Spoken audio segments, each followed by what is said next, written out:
Good morning, everyone. Welcome to the modern market, where every day we discuss all things to do with the modern market. That is the crypto market, the NFT market, and how to hopefully make some or even a lot of money on the internet. Loaded up for discussion today. We've got Monad surging up 40% to a $4.6 billion fully diluted valuation. We'll discuss that, as well as a general market roundup too. We'll talk Klarna, a big BNPL lender, buy now, pay later lender in the real world, announcing its stablecoin will run on Stripe's Tempo blockchain.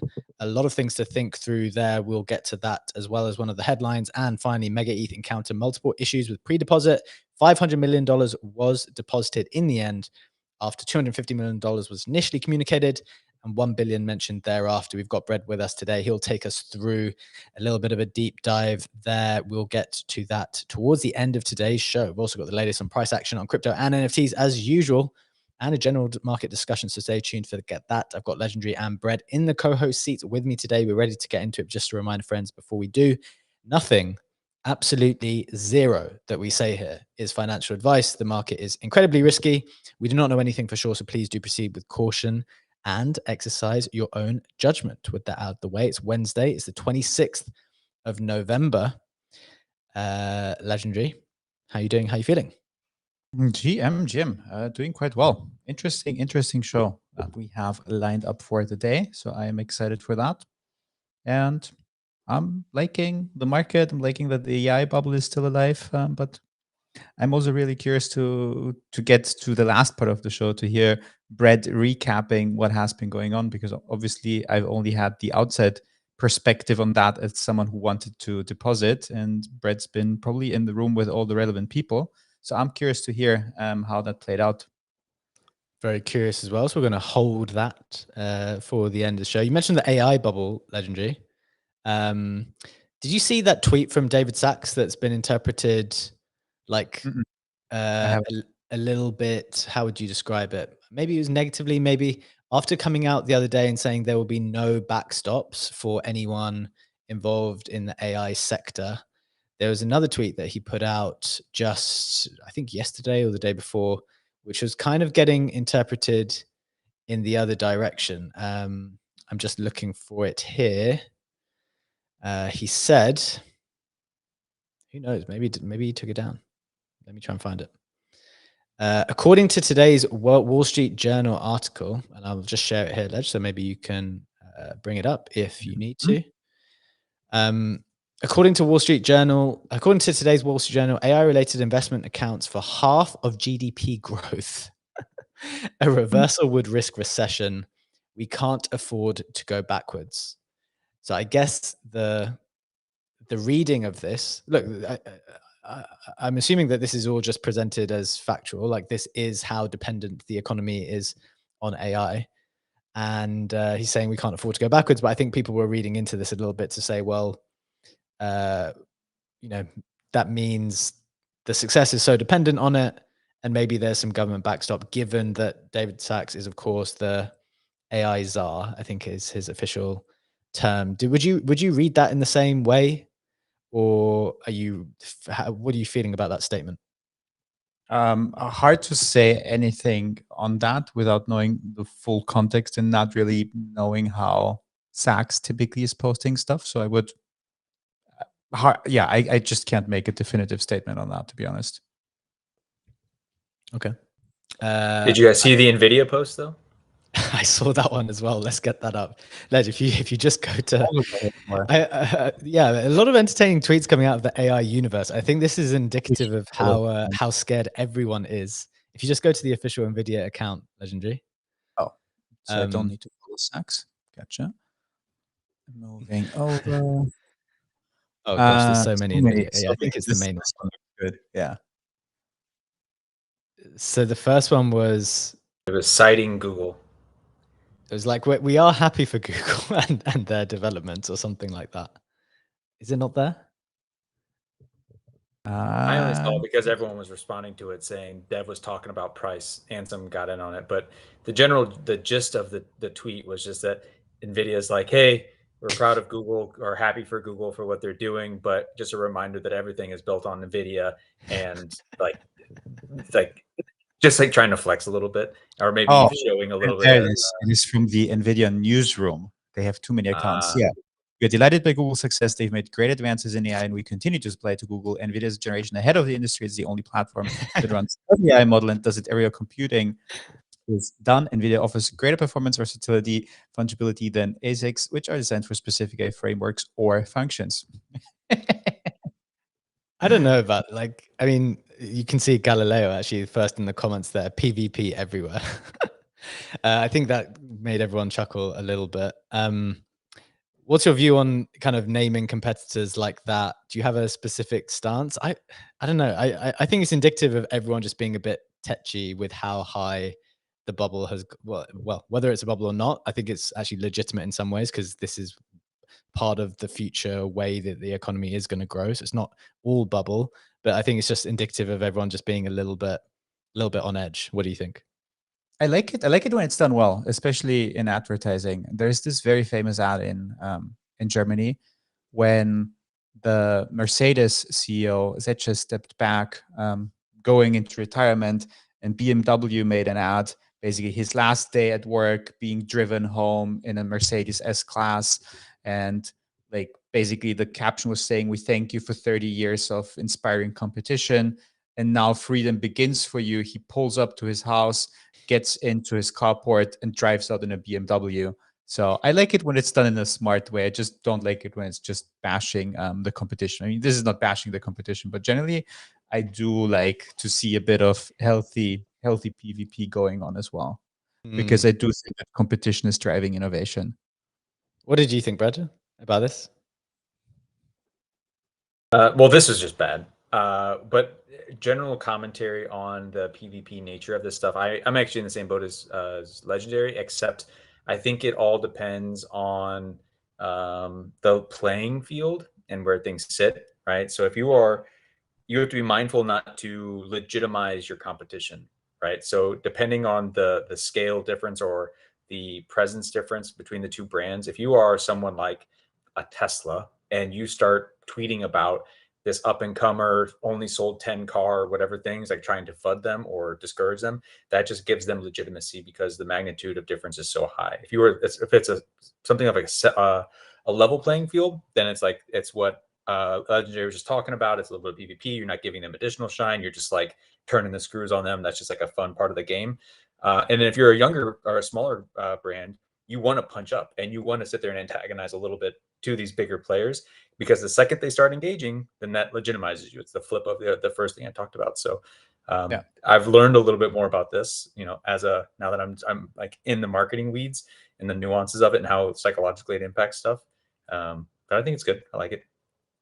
I think that's really, really insightful perspective. Like it very much depends on your current, I don't know how you'd say, like your position in the market, basically, as to whether like how and how successful a strategy like this might play out, and which type of people might be doing it a little bit more, which people might be doing a little bit less.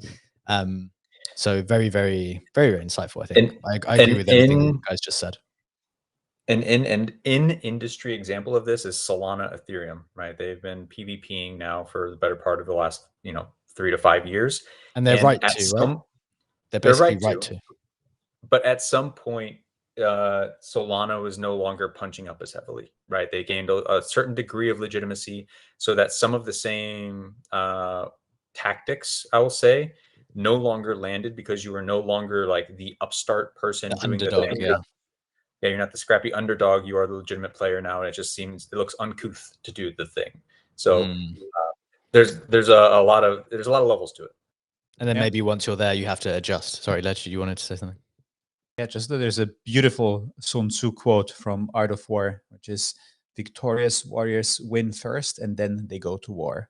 Which is exactly what Brett has been saying. Like build some presence in the market and then you can attack the competition in a completely different way, because then they will also fire back and you have a bit of the PvP going on. I love the Art of War because the whole thing basically says the best thing to do is to not go to war. The best warriors don't war because they win beforehand. And it's a very last ditch scenario to actually have to do it. But interesting stuff, guys. what kind of market are we in? Going off on various tangents at the moment. Of course, Bitcoin has not gone anywhere in the last 24 hours, but we still have a lot to talk about today because, as I said, Monad is surging. The majors may be ranging a little bit here, but we're going to talk about that as well. And of course, we'll talk big news coming out of Klarna and Tempo, which I'm very curious for you guys' thoughts on, whether we can get exposure there. And of course, MegaETH pre-deposit campaign yesterday filling up with $500 million. So we've got Brett to take us through that today. But let's get to it to get you up to speed with everything else first. Those are the headlines we'll discuss in a bit. But let's get to the price action first. Bitcoin is down 1% to just 86.5K. ETH is flat around just under 2.9K. XRP is down a couple of percent. BNB is flat around $853. We've got Sol flat around 136. We have Hyperliquid up 1% to $33 here. In terms of the meme coin side, again, not a huge amount to write home about. Doge is flat. Pepe is flat. Pump is flat. Pengu's down a few percent. Bonk's down a few percent. SPX actually the big outperformer, maybe up 16%. And one other outperformer that I saw Legendary tweet about, because he's up on it because he bought the dip the other day, up 31%, is Rekt. Remember, faced cascading liquidations not long ago, and Rekt has had a big move up today. So it's actually up 24% on the week. So realistically, that's just like kind of getting back to where it was before, on the way back to where it was maybe before all those crazy liquidations, because a lot of people were using it as collateral to borrow against. So that is that. Getting into the headlines themselves and some of the other parts of the roundup, which we'll get into in a moment. We've got Monad surging 40% to 4.6 bill FDV. We've got BNPL lender Klarna announcing a stablecoin will run on Stripe's Tempo blockchain. And MegaETH encountered multiple issues with the pre-deposit. $500 million was deposited in the end, after $250 million was initially communicated and $1 billion mentioned thereafter. Brad will break that down in a bit. Some other notable sales on the NFT side: CryptoPunk Clown Green Hair sold for 37.98 ETH. Fidenza sold for 22. In terms of the rest of the NFT market, interesting bit of news there that came out. Infinex is up 18%. Infinex patrons. And it's because, tithing this to a different bit of news in the snapshot, they made around $650,000 this month from perps, or from various revenue, and 20% of which is being used to buy back, to buybacks. And at the moment, there's no token, right? So that's apparently going into the NFTs themselves. So actually, that's up, just as I'm talking, it seems to have got updated. It's up 27% now on the day, up to 1.94 ETH. So that's an interesting mechanic to keep an eye on. Their new airdrop campaign will be running from December the 1st, crate run, something I got my eye on as well as an early investor there. In the rest of the roundup, Texas reportedly buys $5 million of IBIT for its Bitcoin reserve. Fogo completes mainnet genesis. They switch on their USD transfers. It's a new chain. The dApps are not open yet, though. Polymarket announces it can resume US operations as it regains CFTC approval. I think that's pretty big. Lighter has announced equity perps to rival Hyperliquid further. You can go 10x leverage for Coin and Hood. Those are the first two inclusions. Strategy tweets that if Bitcoin drops to 74K average cost basis, they still have 5.9x the assets to convertible debt. Don't like them coming out and tweeting that, if I'm being completely honest. Starting to think about their average cost basis in public, I don't like it. It gives me PTSD from thinking about the previous cycle when Sam came out, or Caroline from FTX came out and was trying to buy back FTT tokens from Binance and naming a specific price. I don't think it's exactly like that at all, but I don't like it nevertheless. Unit launches ENA for spot trading on Hyperliquid. Ethena Dex Ethereal announces mainnet users can generate access codes for referral program. Metaplanet, you'll remember this. We spoke about Metaplanet borrowing against its Bitcoin to buy more Bitcoin. It's just done that again now, another 130 million against its Bitcoin to buy more Bitcoin. And then finally, Machina ICO sale goes live on Legion. We've discussed that for some time. That's open now if you are interested in participating. But that is the roundup, guys. Before we get into the main stuff, as you said, we're going to talk Monad. really surging. We're going to talk Klarna and Tempo, Stripes blockchain, and we'll talk MegaETH in today's show. But just before we get into it, going around the rest of the headlines, Legendary, anything catching your attention here that you are finding interesting? Anything else you've got your eye on?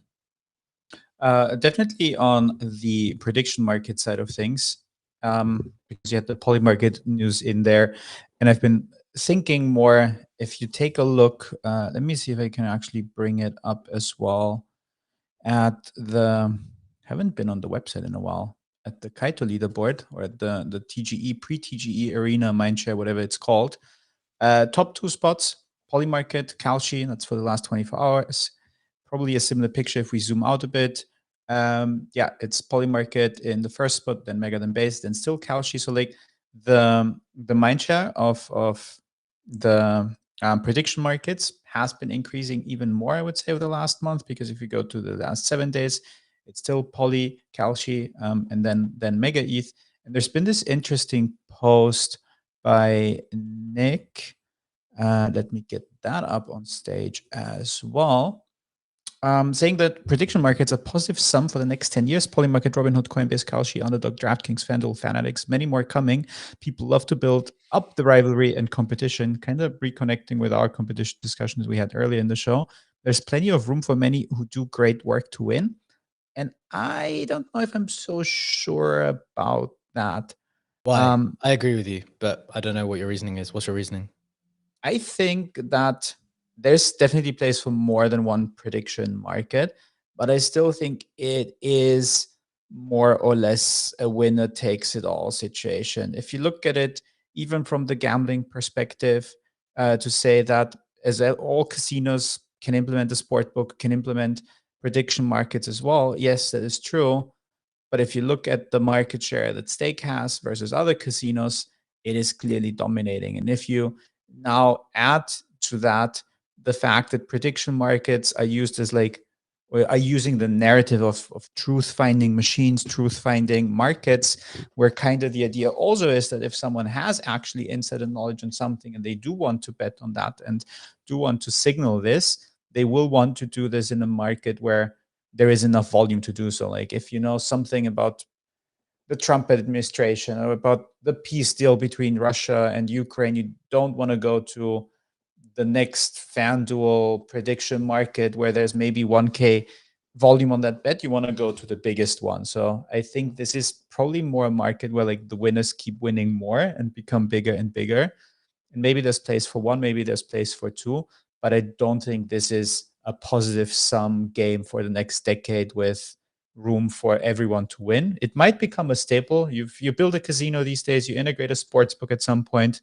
Like, for example, Yeet very successfully did as well. And at some point, you probably also roll out your prediction market.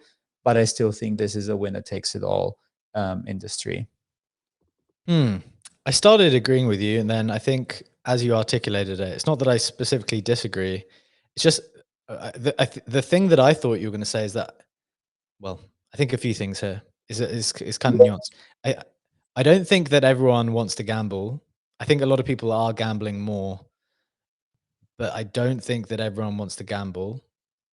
And you know, calling it prediction markets, whatever. I think a lot of these places are actually going to come against a lot of regulatory headwinds, because it is going to. And in fact, there was a piece of news in the last 24 hours. I'm going to just try and find it quickly. I'm pretty sure Kalshi, a judge in the US, has said that Kalshi is going to need to comply with some kind of gambling regulations. Let me just see if that is real. So Kalshi yes, is subject to Nevada gaming regulation, judge rules coming from a Bloomberg article. So federal judge rules that Kalshi must stop offering prediction contracts in Nevada. I don't think this is not going to be straightforward. Like if you come into the gambling industry of all industries and you think you're just going to be able to do it without ticking all the boxes.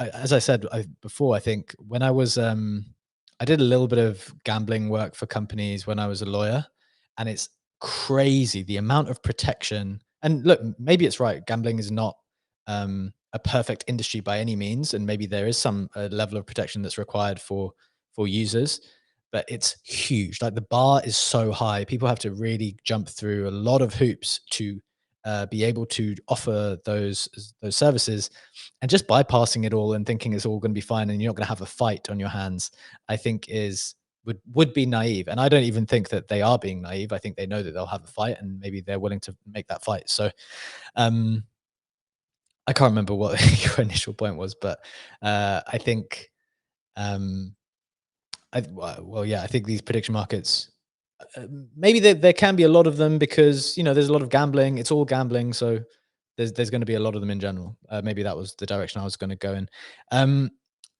Brad, do you have a take on the prediction market stuff? And then I see Oxy with his hand raised. Then want to come to Ledge to get his final thought before we keep it moving. Brad?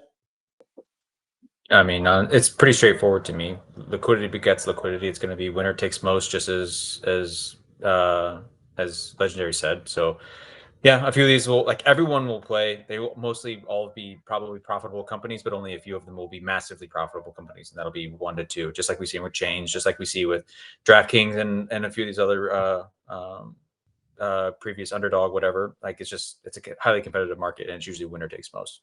Uber and Lyft are a clear example, right? There's always a bunch of competition. Okay. Yep, makes sense. Oxy, your hand's raised. Welcome to the stage, my man. I think Funky's got his hand up as well. Come to you as well. Oxy, welcome to the stage. What are your thoughts? Yeah, thanks. So like for a lot of these sports books, they have the same like underlying technology when it comes to like spreads and lines and like clearinghouses, so to speak. So I think really what it's going to come down to is there's going to be prediction markets on every single gambling site. I have like no doubt about that, but it's ultimately going to be who's going to be the facilitator on the back end, who's going to be providing that liquidity, kind of like what Brett just said. So I think it's more of a B2B play, just like how Hyperliquid's, powering all these perp dexes in the wallets or on these third-party sites. Ultimately, it's like who's going to be the liquidity pool underneath all the other gambling sites, and who's going to be the one setting the lines, resolving all these things. So it might look like there's a bunch of different ones, but ultimately I think there's going to be 1 or 2, maybe 3 players underneath the hood that are really kind of handling all the all the back end stuff and making sure everything has deep liquidity pools. So yeah, I mean, I agree. I think there's probably only going to be a couple winners, but ultimately it might look like there's more, but on the back end it's just one of these big players. Actually, yes, I think that's right. And that's why I maybe lean into the original take, because it's the liquidity that's the issue, I believe. And so they're going to have to plug in to the big people who have it, I think.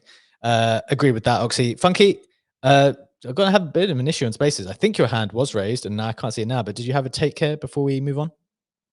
It was and I know you're super bearish. It was mostly about the strategy thing because there was a tweet the other day basically where they said, at one point during the bear last time, their average buy price was 30,000. It got down to 16. And what did they do? They bought more Bitcoin. Love it. Love it. So Funky cannot be deterred. If it goes down, they'll buy more. That's the way out.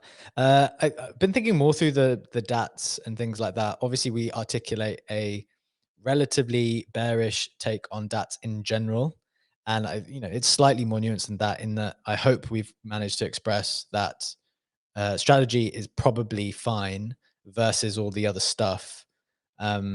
They're in a wildly different position to a number of the other ones that came in later who started to acquire worse and worse relative assets. And so, the general take on DATs is probably differs for strategy versus the rest of the altcoin market, which has attracted their own DATs as well. So appreciate the take, Funk. Brad, just coming to you here for an opportunity to say something else. Anything else catching your attention here? I know you've had a bunch else on your plate. I don't know if there has been anything catching your attention before we get into the main stuff. Yeah, I was going to call it the lighter equity perps just because I think that's an interesting thing. I don't have any deeper conversation on it other than the combination of them getting into these equity perps. 10x leverage is actually a pretty decent size for these, so I'm curious on how the underlying mechanisms for that is. And then combining that with the access to mainnet liquidity that they're going for with some of the ZK elements that they have. I don't know, just like taking mental note that they're stacking these compelling items. I like that. I like that point. One thing that, as I've kind of going on my equity perp arc, one of the learnings that I have found is that on a relative basis, two things that kind of come that strike you relatively easily. You can get like a small amount of leverage at a very attractive liquidation price. So say Tesla's at 420 and you want a 2x long it or 3x long it, like you'll feel like the price of liquidation will be fairly safe because of the way things work. However, on a relative basis, the amount that you're paying in funding to go long is really, really high. And the thing that I'm kind of coming to the conclusion of at the moment, although I'm still going to play around with it because I'm just interested in using the product, is I don't know if I want to go long Tesla. Maybe, like, you know, do I want to go long Tesla and hold that position for a year because I'm bullish Tesla, but pay such expensive funding? Or do I just want to hold a ton of Tesla because I'm bullish on Tesla long term? Like, are these perps for equities meant to be used for short-term things? For example, on the NVIDIA earnings day, when there was that huge spike up and then maybe you get out and then, you know, for a short-term play like that, I can see how it would be interesting. Whereas, you know, I don't know if you think, oh, the stock market just goes up forever. Let me just 3x long Tesla and just sit in it forever. Is there any point if the funding's so expensive? Would you end up in profit? Probably still, but you're giving up a lot in funding to sit in a 2x long Tesla for a year or something. Curious, do you have any thought there, Brett, since you were coming in on that, and then Legendary? Or maybe Legendary was going to go first. Yeah, I mean, I think obviously it's just like knowing the parallel vehicle that this is. So like options are not necessarily something that you're buying into for long-term steady gains, right? Like this is the crypto equivalent reconstruction of what options are, right? It's just perpetual instead of having an end date. So yes, sure, like you could probably find the right opportunities to make them long-term viable, kind of like leaps, but I don't know that that is the primary mechanism for the actual vehicle, right? You're mentioning having leverage around earnings for sharp, rapid moves, like, and calling it correctly. That's like, that is the ultimate PMF for this stuff. And as I reflect on all of my trading, every single time that I've captured a rapid move, I have made the decision to hold on to it longer, and it has fucked me. So like these things are great. They're very, very great for rapid price movement and being directionally correct. Almost never is it a good idea to hold on beyond like what that initial movement is. Interesting learning. Legendary, sorry, cut you off there. What's your take here? Just to give the numbers on that, which will probably illustrate that you don't want to do this as a long-term position. This is trade XYZ. This is NVIDIA being the most popular equity perp there. 20 million open interest, 24-hour volume is at 66 mil. And the UI, and obviously all perps do that, show you an hourly funding rate of 0.0072%. And you're thinking, yeah, well, that's such a small number, it doesn't matter. But if you hover over it, it does tell you the annualized funding rate, which is 63%. So if you have a 2x leverage, you need to be very confident that NVIDIA is going to be up more than 60% over the next year to be able to outperform that. And that's on the higher side, but that's also where most of the volume sits. If you do the same for Google, you have an even higher one, 77%. I think Tesla had a lower one from what I've seen. Yes, Tesla is quote unquote only 30%. So definitely not meant to do that as a long-term trade. Because if you were to compensate with higher leverage, you're like, yeah, okay, I'm just going to do 10x leverage. Why does it matter? 30% is nothing. You will get wiped out along the way. Yeah. You can't hold Tesla with 10x leverage for a year and not get wiped out. Exactly. That's when you would be far more vulnerable with your liquidation price at that point. The alternative, which I guess we haven't said, but you know, people don't want to do as much, is obviously if you go the other way and you go short, then you'd actually get paid. And so maybe it's possible to go short and hold on to that position longer, and you can have more of a like long-term bear thesis if you wanted to be a more long-term bear. I'm not suggesting that, although I'm still leaning towards the downside in the short ish term. But you know, long term, you want to be bullish. You want to be optimistic in general. I don't think the risk reward is the same as what it was when ETH was at 4 point whatever K. That includes it includes all the other crypto assets as well. So Yeah, I mean, there's obviously no secret sauce there. Like what we just said is, if you can find a deeply non-consensus bet, you can make money on this thing, right? Which is duh, right? Like, of course, and that's the where the best opportunities are. So, yeah. Okay, Oxy, final take, and then we're going to get into the headlines today. Yeah, it's just going to come in to say, I think there's an aspect of perps versus options that won't acquire a lot of the TradFi markets, and that's simply because you can't, like, you're not going to get the underlying shares at the end of, at the end of the day. And so, like, a lot of, hedge funds or, fund managers will actually use call options to acquire additional shares. At the end of a perp trade, you're not getting anything other than the, the difference between like your gain or loss, I guess, at the end of the day. So I think I think the vehicles serve two different purposes. In some instances that, one's not going to be able to acquire the other and vice versa. So I think we need to think about it as distinctly different products that are going to be used for different things. And it's not going to be like a holistic, like, oh, all these option traders are going to move into perps and vice versa, or, you know what I mean? So I don't know, just something, there are differences mechanically and how they can be used, that we need to think about, on top of it being incredibly expensive currently to run perps. But just wanted to bring that up. Like it. Like the additional context, man. Thanks for the thoughts. Right. Let's put equity perps away for the day then. We've got 3 headlines to discuss, 3 important ones. Led, you're going to do Monad. I'm going to do Klarna. Brad's going to do MegaETH. Let's get into Monad first, as well as maybe a general market roundup. Everything else seems to be chilling a bit. Perfect conditions for attention to go towards Monad. What do we need to know? Yes, absolutely. Starting with Monad first. Let me just refresh because it is moving a lot. We are up even more. We are up to 4.8 bill FTV. That means for the last 24 hours, we're up 23%. And it has been a very strong recovery. We did touch on the price action yesterday. So the only 2 new aspects that I want to get into that are 2 posts, one of which being from Maverick. What's not talked about enough with the Monad TGE is that beyond the airdrop executing flawlessly, it happened entirely without a Binance listing. I think some people did say that around TGE that it's doing, Binance is not doing a listing at TGE for Monad.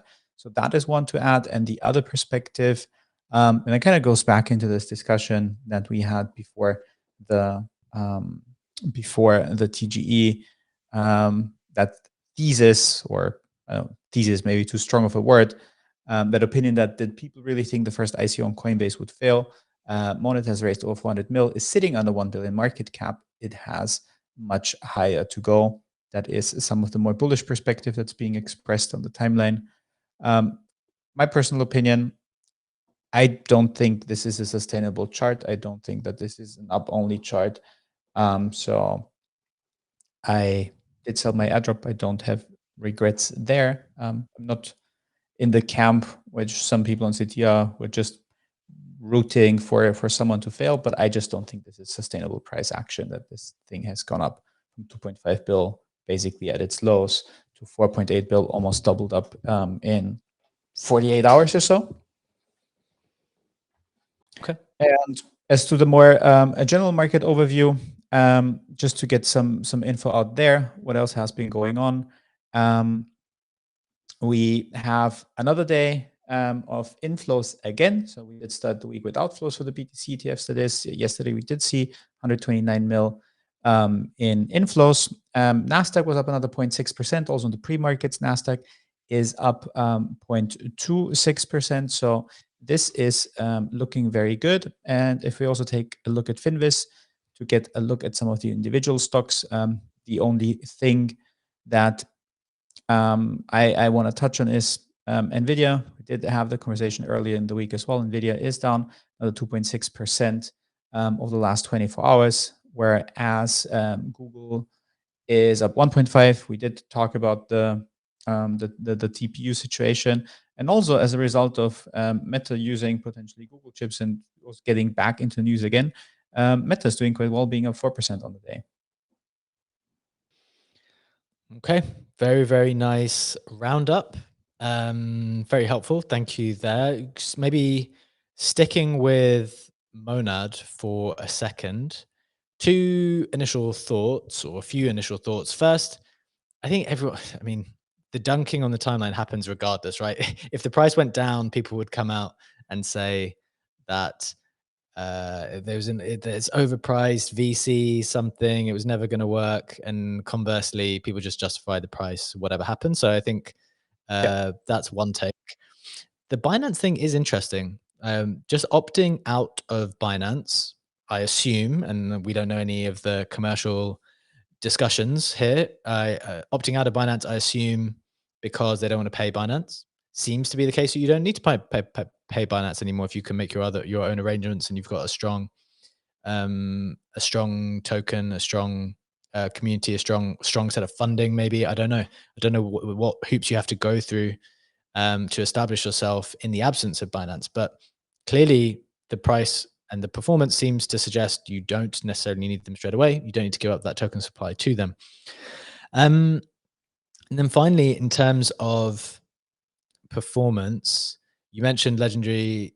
You know, some people think it's got much higher to go, and you mentioned market cap specifically, right? So when you said that it's now at 4.8 bill FDV, and the market cap itself is at 526 mil at the moment. Okay, so 526 mil market cap. And when you compare and you say, okay, well, Fartcoin is at 200 mil market cap, how many times more valuable is Monad than Fartcoin? Look, this is a lot of how crypto gets done, even though that's not the smartest way to value things in general. But I think with that in mind, and knowing that we do that sometimes in this industry, you can see how actually this can run much further. Because on a market cap basis, it's a low float. Not a lot of those tokens are out in supply, and it can go higher based on where it is. What number coin is this at the moment, Ledge? 94th. Is it? I think that's what I can see on the screen there. Yeah, 94. So even things like this, like I remember when one of these other coins came out recently, and it's just like, you know, there are not 100 coins better than this coin, and therefore it should just go higher, you know? So yeah, Monad's 94th at the moment. And if you scroll above and you have a look, like, could it go higher? Can it go above virtuals? Can it go above Lido? Probably, on the momentum, at least for the minute. And then after is the question of how long that trade can last. We've seen Plasma, for example, absolutely accelerate up this chart. I believe it went as high as like a top 20 token, at least for a little bit at one point in time. And then you have to see when the momentum kind of fizzles out and where people are happy to bid it again. So I actually think the market quietening down has been quite helpful for it as well. Like the fact that everything else has gone a bit quiet whilst Bitcoin recovered from 81 to 88 or something like that has been helpful. So it's been conducive conditions as well. But thoughts there, Ledge, and then any comeback, and then want to hear from Brad. Definitely has been helpful. Ultimately, market was panicking. It did settle a bit. BTC went up. The Zcash narrative maybe slowed down a bit. I mean, Zcash is down again. So that was not the up only chart, but that definitely was the momentum asset before and even in the crash. And it feels like Monad is now a bit of that momentum asset, and it takes less to move that market cap, as you said. Yeah. Agree. Brad, thoughts? As I sit here and look, so you mentioned Plasma, and I'm rolling through all the different comparative chains. Like, also, so I agree. Like, straight up, I think Monad, given the mind share it's been able to command, I perceive it as good tech. And for it, like all of those things, I think everything it's stacked up against, it deserves to be higher. That said, Plasma, I know you said it ran pretty high. I know at one point it got between like 13 and 15 billion FTV. It's already flipped Plasma. Plasma's down at 400 mil and 2 bill FDV, which is crazy on reflection, given everything that that had happened to it. But looking back at everything, like chains that are above it, like Story Protocol, Flare, VeChain, Filecoin, like Caspa. These are all things that you likely are not going to see on the timeline in any meaningful amount. And I know that, you know, Monad is decent at gaining market share, and they executed fairly well with all this stuff. So I'm still holding on to my airdrop. I don't foresee any need to drop it. You know, if we get to a crazy FOMO period, maybe I'll do something. But yeah, I'm watching the show, and it does feel underpriced here. I like it. I like that take. I think I agree with you. And it seems like this is how things are going to be, at least for a bit. There's a bit of a pattern. Maybe this has always been the pattern, but well, I think we went through a pattern where the price, the token literally just goes down in a straight line. But for stronger tokens where there is something behind it, you can have a little bit of a dip before, and then it starts to move up as people start to consider it on the market cap basis, because ultimately low float, high FTV, despite what people say, we went through a whole season or a whole cycle of saying low float, high FTV is bad. Actually, it's very, very good when you let the community in. People like it a lot when you let the community in and you let them be liquid straight away. So you see no one complaining about low float, high FTV anymore. I don't know if you guys have noticed that. It's completely fine when the float is 10% and you're up to 2x liquid.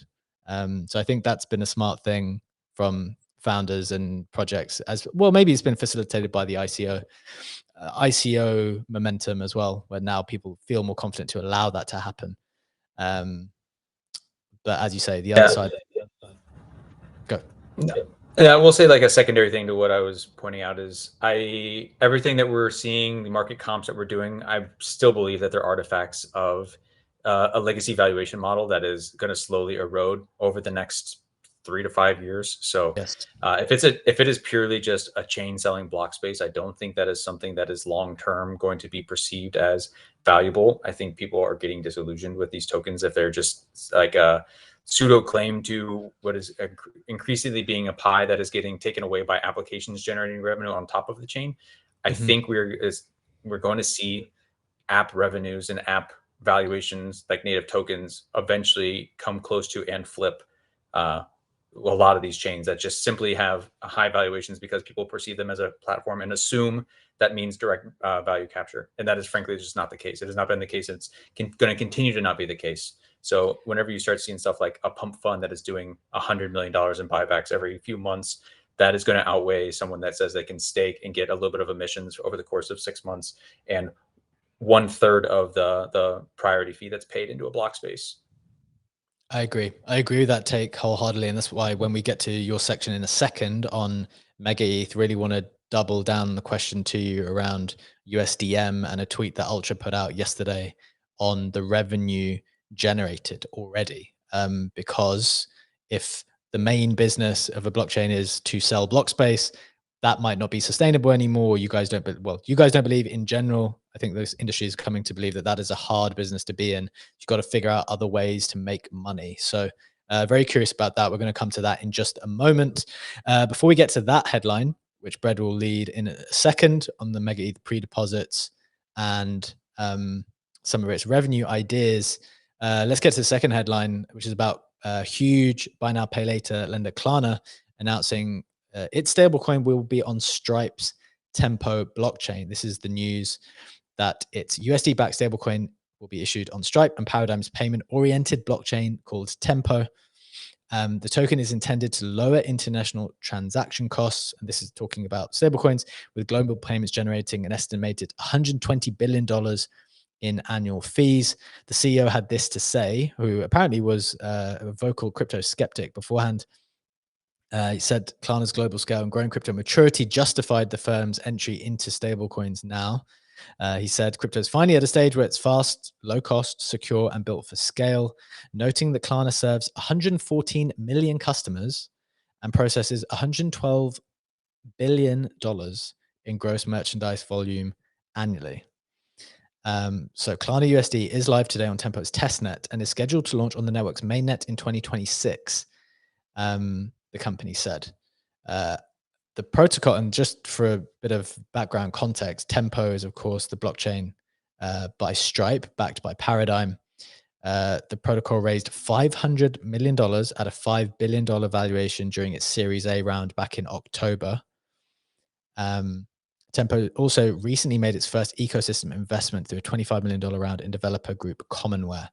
So I'm like super interested in this. I think this is a really important for two reasons. One, there was another tweet shared by Yano, who's founder of Blockwork, saying you're out of your mind if you think Tempo won't have a token.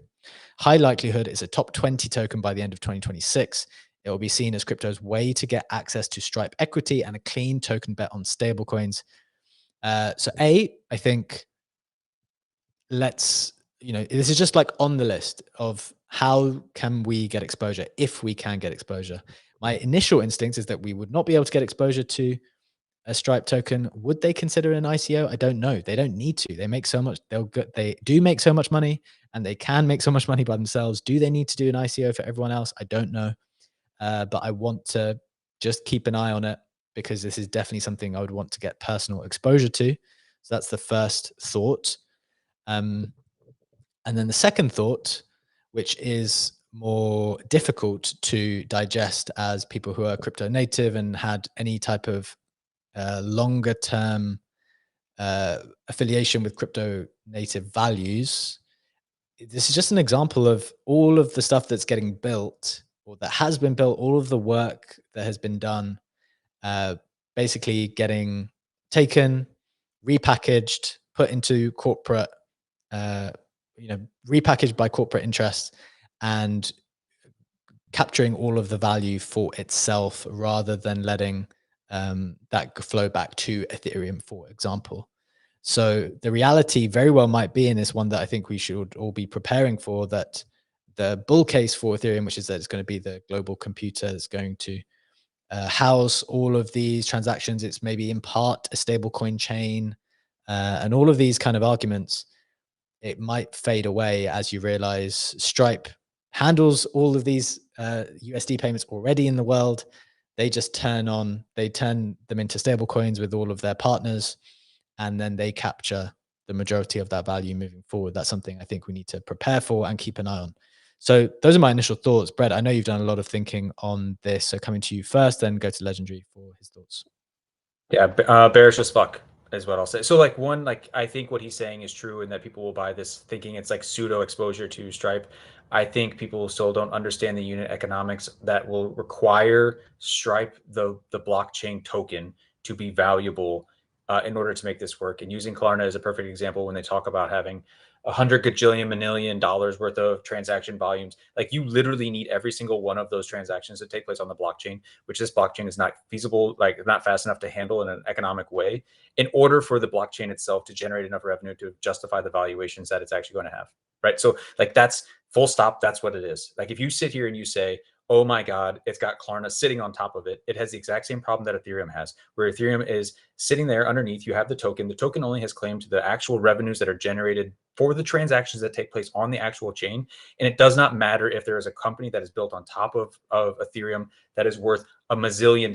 It does not fucking matter, because it does not translate directly to the underlying token. It is captured along the stack down to what the token actually is. And it'll be the exact same thing here. Unless Tempo implements something that is enshrined inside of the chain to capture some of this actual economic activity that actually goes on top of it, it will not generate the revenue that is required to justify the valuation as we converge on traditional valuation models. Full stop. It just won't happen. So you'll see a lot of speculation. It'll probably run for a couple of years based on that, and I would bid it for that reason. But I think long term, it's going to trend down to zero as people wake up to the idea that, or the realization, I should say, that applications and actual revenues and actual DCF models are how you're going to value these things going forward, especially combining with TradFi markets and how they do valuation. So you think even with all of their partners launching stablecoins on their blockchain, even in that scenario where their volume is way higher than everyone else's, even with the revenue that they'll make, it will still be grossly overvalued and it's kind of overestimated? What do you mean by revenue that they make? Because revenue that they make is just transaction fees, right? So if Yes. like assuming that, so but I mean, Base still make a ton of revenue fees right now with the transaction fees. Who? Base? Yeah, Base, for example. And I'm assuming Stripe would have sure more. You assume they have more, but you have to realize that the actual capabilities of the chain that are required to generate like a reasonable valuation model, right? If Base comes out today, even though Base is generating $100 million a year in sequencer fees, that does not justify a token valuation in the 5s to 10s to potentially hundreds of billions of dollars, right? If you do the DCF on that, Ethereum today is running a 400x on DCF. Now you're going to talk about the monetary premium and all that shit, but like if you are a platform and you're like trying to drive value or revenue back to token holders, which is what people are trying to look for with like Uniswap turning on this thing, with Hyperliquid doing the buybacks. Whenever you start actually looking at that model and saying, this is what we prefer, you start doing the DCF models, and then you start saying, well, what the fuck are we doing holding these old L1 tokens that literally receive no value from the economic activity that's driven on them? And because as they sit there and scale and do this like fast, cheap thing, the scale that you need in order to generate like decent amount of revenue to justify the valuation is in the millions. So you need to not do 1,000 transactions per second. Tempo is touting like between 10 and 100,000 TPS per second. You need millions of TPS in organic activity in order to justify the valuations that we are traditionally assigning to these L1 platforms. And that is frankly not going to hold up. It's under the scrutiny of chains that are finding alternative revenue models and then driving that back to the token. They just won't. Interesting. Okay, let's come in. Just to add to Brad's point, because he's perfectly right. If you look at, so Stripe is not publicly traded, but some info is out there. And if you look at EBITDA in 2023, it was like estimated to be around 100 mil. And that was in a year when they had a transaction volume of $1 trillion. So like that, literally, if you say this is the profit margin, leaves them with what, 0.1% profit margin. So they are a company, and the reason why they want to do that on their blockchain is because they probably found out that this is a good way to boost their own profit margin by either being able to lower costs overall or just get more of the fees integrated into their own business. And that is the massive unlock for Stripe with the Tempo blockchain. That is super significant, because also from the perspective, some people have been commenting, oh, why is this not happening on Solana? Why would it? Why would they do it on Solana? From Stripe's perspective, if they can build their own tech and just have more of that value. I do think that if there's a token, people will probably pump it up initially for all the reasons that we'd like to do in crypto. But as Brett said, I very much agree with the thought that at some point we will wake up and realize that this is a piece of a larger company and it's not the value of the company. It's not necessarily a good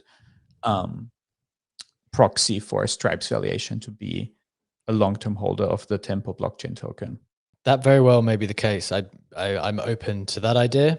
Nevertheless, I would be definitely, as on the opportunist side, making sure I figure out. I'm trading this for sure. Yeah, 100%. Like you want exposure. I mean, if that previous round was at 5 bill FTV, like there's no way. That's so low for what this could be or what should be valued relative to other valuations at the moment. You know, in our world, not saying that our world makes much sense all of the time. Okay, look, we're running out of time today. We've talked about some important headlines. We've got one more important one to get to. Brad, coming to you here. MegaETH received $500 million in pre-deposits yesterday when you went live for those. There were multiple technical issues at the time. So wanted to give you a chance to tell us what happened, what was achieved, and anything that we need to know, interesting points, because I know there's some other corresponding content that was put out at the same time that people might find helpful. I love this banner image. We did it because this is going to be seated down deep into CT lore. Okay, so I'll give everyone a run back of what the intention was, how things unfolded, and then I'll talk about the things that I'm excited about. So first, like this is just a bridge that we set up in order to seed liquidity inside of the ecosystem. We did it on a stablecoin because one of our key distinctions is that we have a native stablecoin, USDM, right? That's the thing that you're referencing earlier. And with that, we said, okay, we're going to do a bridge, and it's going to be a pre-deposit bridge. It'll be set at $250 million. First come, first serve, any size, as long as you participated in the Sonar sale and KYC. Cool. That was scheduled to go live yesterday at 9 a.m. Eastern. The time came, and whenever the 9 a.m. hit, which was automatic in the contract, it did not work. So we sat here in the war room and said, why is nothing working? We're seeing a bunch of errors. After doing a little bit of investigation, troubleshooting, we found out that in the smart contract that was deployed, audited, safe, whatever, just that the value that was the key value for the actual sale that was taking place on Sonar was just set. It was the testnet contract because we had tested on testnet. It was deployed, forgot to get updated to the mainnet contract. And for that reason, whenever people were trying to deposit, it was querying Sonar, which had your KYC information. Sonar said, we don't have the information for that sale because it's a testnet one, and it would fail. So things were going sideways. We ultimately corrected the key ID there. And then Sonar was having issues. They were rate limiting us because of all of the transactions they were receiving. They had set some things incorrectly low. It just was like another issue. So that extended the timeline from going live at 9 a.m. Eastern to around 9:45-ish. And at that point, Sonar had fixed their servers. They had increased the rate limits. Everything was good. And things just automatically worked. When that happened, because people were sitting there constantly refreshing the page, they instantly, the first people that did it, were able to get in roughly $250 million, or exactly $250 million in, I think it's 2 minutes. I think 160 seconds, something like that. So pretty much instantly, like, oh my God, it's working, and it's full. So rapid. From there, we sat there and we said, well, shit, that happened really fast. No one was able to like actually anticipate it because the time was effed up. Everyone's upset. So like, okay, the demand is pretty high. We actually had some Dune dashboards that we were referencing internally to monitor the wallets that we knew were allowed in. And we had something in the area of like $750 million in USDC that was sitting in all of the wallets that were eligible that we could even detect. That wasn't even all of them. So we saw that number and we said, the appetite is much larger than we anticipated. Let's increase the cap. So we decided we set out the announcement. We said, okay, we're going to increase the cap from 250 to $1 billion, based on like what we just saw there, sitting there waiting to actually come out. A lot of people didn't notice this, but in the announcement, we said this does not affect previous holders or previous depositors. That was meant to signify that there's no dilution for the initial $250 million that was allocated. It was, these people have what they were going to always have. That is fine. We are now increasing it. There's a second pool of rewards that we are now going to allocate to this next pool to just make sure that the previous people did not feel slighted for changing the game a little bit. And then the next people were also eligible under like similar conditions. So we did that. We signed. So the actual contract that governs the cap was managed by a safe multisig. It's a 4 of 6. And a nuance of safe, if people who have not interacted with it, is once you actually sign the transactions and you meet the threshold. For us, it was 4 of the 6. The transaction is actually exposed to the world. Anyone can then see the transaction. We just had not submitted to the chain. So we signed 4 of 4 and we said, okay, whenever the time comes up, which was meant to be the top of the next hour, we will submit this on behalf of us and kick it off. Everything will be good and things will go on. And Chud.eth here is the guy who was monitoring our safe multisig, saw that we had prepared the message to be submitted at the top of the next hour, and roughly 30 minutes before it actually went live, he had gone in and just took the message, submitted to the chain, and because all the signatures were there, it lifted the cap. And immediately we just start seeing the numbers going up again. So in the course of the next like 5 minutes, it had gone from 250 million to roughly 400 million, like just around 400 million. So then we're like, oh my God, it's going up. It's unfair to the people again. So like, we need to stop this. So we set the limit again to 500 million. That is where it sits today. It filled up at 500 million. And we just said, you know what, because it's a war room, things are chaotic. Like, what the hell's going on? It's lifting, it's not lifting. We're trying to manage comms and everything. We just stopped. Like, okay, we need to just take a step back. We set it at 500 million. We let it fill up, and we just did a second post that's just like, we're calling off the $1 billion.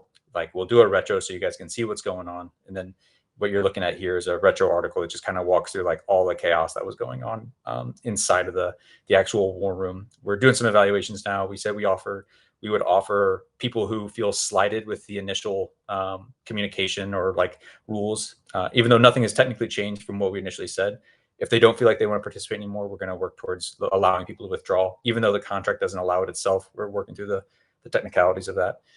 So we're going to allow people to do that, and then we'll decide from there what the next step is for it. But ultimately, it was just technically successful because we raised double what we were intending to raise. No funds were ever at risk. It was always just like miscommunication, expectation mismatches, which is fine.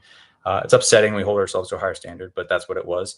And then now we're just gonna go forward with what we have and update everyone with additional opportunities or a refund, whatever we decide to do next steps. We gotta sit on it for a little bit. Okay. Very much appreciate that update, Brad. Very, very thorough. A couple of questions. I appreciate we've run over a little bit of time, but I think this will be helpful. You mentioned to make sure people are not slighted. So two questions related to that, because I'm trying to think forward. What are people interested in, whether they're in, whether they're not in? First question would be, you mentioned these different pools. So I think one of the reasons people thought that they might not be happy with this is they thought, okay, it was only going to be 250. Maybe they'd run some calculations and then it was increased. So could you just maybe talk to that a little bit? And then maybe with the withdrawal aspect now, because you're saying, you know, to the extent that you think you don't want to be involved now, you would decrease the pool. Does that mean, does that get reallocated? Will there be another opportunity for people to participate further if, say, I don't know, 50 million wants out or 20 million wants out, whatever the number is? Have you had a chance to think on those things? What are your thoughts there? Yeah, so no official comments on like what the actual things are. I will just say that yes, you are correct. We are working down the path of allowing withdrawals. I will just say that it wasn't in the plan. Like the contract literally does not allow for it. So we are trying to come up with the best plan to allow people to do this post facto, and whatever the best path for that is. So we are working towards that. And then from there, we will figure out what is the best move to allow people to then redeposit in to refill the cap, or to, like, you know, just, we have to make the decision once more information is available to us. I will say that like we're not dumb. So like we understood how people were running the math, and they would have been upset if the math changed after the fact, after they were already depositing the contract, which is why we communicated when the cap was raised. Nothing changes. I just know that it was a heated moment and not everyone actually perceived that. So it's unfortunate. It's there though. I did some comments on my personal, if people want to actually go see me calling out and labeling it specifically. But yeah, that was the intention of that specifically. Just say like, we understand these guys signed up for particular rules. We are keeping those rules static, and we have now opened up a second pool for other people to participate because the appetite is more than we had anticipated. And even still, we have the 500 million that's in there, and I'm getting DMs from a ton of people that missed and or want in, and they're just asking us to open it back up. So we're going to take in all this information. We're going to keep talking to our confidants and, you know, friends, advisors, whatever, and just kind of get what we think is the best decision going forward from here. Just to double click on that, because I know people will probably clip that part of the show as well. When you had that comment out, I saw some people saying on the timeline, what does that mean? First cohort is not going to be diluted. Is there even going to be rewards for the second part, for the second round of deposits? So from deposits from 250 to 500 mil. I mean, I know you said that, but I'm just double clicking on that because I think this will be clipped. So the second pool, the second round of depositors will also receive whatever rewards they will receive. Correct. Yeah, both of them would receive some form of consideration towards the mainnet rewards campaign. Okay. Gotcha. So I think, yeah, I think that's definitely one of the things people are most curious about, but best to wait for further written communication as you guys kind of digest and reflect and get round to putting that out. So I appreciate those thoughts. One thing that, you know, I know people in the heat of the moment might not have seen, which I think is more interesting, and I saw you tweeted about this, Brad, and wishing that maybe people got a chance to reflect on this aspect of what you guys have done more, was this tweet on USDM and how much money that MegaETH is making. Ledge, if we could pull that tweet up just for a second. I know we've run over, but this will be the last thing we do today. I think this is important because this tweet shows, this is the one by Ultra. I think it's the tweet by Ultra, or maybe no. He's showing me showing my response to Ultra. Yeah, so that was the right one, Ledge. You just got to scroll down to see the graphic. Right. So this tweet is showing MegaETH making 50. Gosh, it's too small for me. Is it $50 million in a day? 50,000 hours right now. Gosh, 50. Sorry, I can go through. I can go through the numbers because it's big on my screen. 55K 24-hour revenue for MegaETH. That is the top 5 spot. Number 4 would be Solana, 90K, Base 100K, ETH 122K, and Tron in the top spot with 935K of 24-hour revenue. So just explain what's going on here, Brad. So this is what I was pointing out earlier. I've made a bunch of charts and I've done a bunch of posts on this, but it's always more real when the numbers are real. So that's why I made sure, or I wanted to make sure that this was something that was highlighted in this event. And what I'm showing is the extreme disparity between revenue that can be generated from something that is actually like seen as an application or a service inside of the ecosystem versus raw selling of block space, right? So you kind of alluded to it earlier with the Tempo stuff, right? Tempo would have a gajillion TPS to generate a modicum amount of revenue relative to all other chains. Whereas this, we have $500 million in our vault. We are trying to aim for $1 billion. If you look at the equivalent in other ecosystems, like a Base, like a Solana, like an Ethereum, you're now talking about stable coins that would be measured in like dozens to hundreds of billions, or not hundreds of billions, but like Base has like $6 billion, right? Ethereum has way more than that. Solana has somewhere a couple, like 10, couple dozen, right? And stablecoin. Because we have our own stablecoin, the equivalent on our chain is actually yield that we can capture on the back end that would traditionally go to Circle. So even though we have a very small amount of this, 500 million USDC or USDM, because we capture the yield, it is not leaked out of the ecosystem to a Circle or to a Tether. We are then able to realize it as revenue and then route it back to the ecosystem. So even though the chain is not live, even though we only got $500 million in this bridge, had this doubled to the target of 1 billion, we would have generated roughly $100,000 in revenue because we capture the 4% yield on the back via USDTB, which is just treasury bill yields via Athena.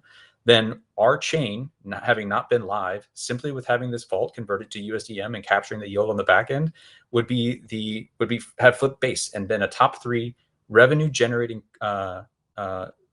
chain across the entire ecosystem. Now, nuance here, this data here is pulled from DeFi Llama as the revenue of 24-hour revenue of all these chains, and it does not include stuff like Hyperliquid's application revenue. So like it is a little bit different, but it's done to make a point, right? So it's just, yeah, that's it. Interesting. Okay, well, we've said stablecoins are the best business in the game, and it looks like this way of you capturing it is going to be pretty helpful, at least to begin. So I just wanted to bring that to people's attention too, because obviously as part of the program, this is clearly happening in the background. So people should know that too. Right, we've run crazy over today. I know your hand's up, Oxy, but we got to shut it off. We've got to shut this down for today. We'll of course be back for tomorrow. We'll get you in again tomorrow, of course. We do this every single day, Monday to Friday, 7 a.m. Eastern Time, live on X Video, YouTube, and you can catch us on Apple and Spotify too. Go follow us in those locations. Press subscribe. It helps us a great deal. Thanks so much for joining us as always. Thanks to my co-hosts, Legendary and Bread. Thank you for joining us. We'll be back same time, same place tomorrow. Have a wonderful day. Take care. Bye-bye.